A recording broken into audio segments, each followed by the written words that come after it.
Aprobado na ni Pangulong Ferdinand Bongbong Marcos Jr. ang aumento sa teaching allowance ng mga guro sa mga pampublikong paaralan. Alamin yan sa report ni Paul Hernandez. Sa harap ng mga mambabatas at cabinet members, pinirmahan ni Pangulong Marcos Jr. ang batas na nagtataas sa teaching allowance ng public school teachers sa bansa. Sa bisa ng Republic Act 11997 o ang Kabalikat sa Pagtuturo Act, mula sa 5,000 piso, gagawin itong 10,000 pesos. Nabibigyang garantiya ng batas ang annual teaching allowance ng mga guro. They toil and burn the midnight oil. They teach our children not for money nor for prestige.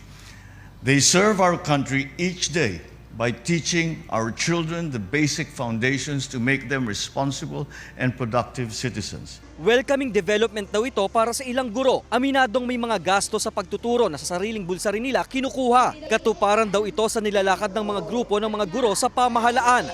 Gayunman, para sa Teachers Dignity Coalition o TDC, kulang pa rin daw ito. Kahit maliit, no, maliit lang naman talaga yung 10,000 per the whole year, no? But at least, no, it says something about the recognition of the state, no, to our teachers, no, na talaga namang kinakapos. Patuloy pa rin anilang tinutulak ang aumento sa sahod ng guro sa mga pampublikong paaralan na siya ring posisyon ng Alliance of Concerned Teachers. Tinutulak namin yung 15,000 across the board, no, para sa lahat ng mga teachers, no.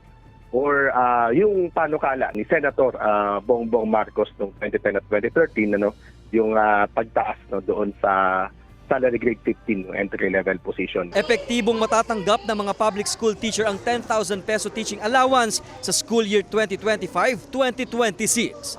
Kasama si Kel Ravaca, Paul Hernandez, Balitang Southern Tagalog.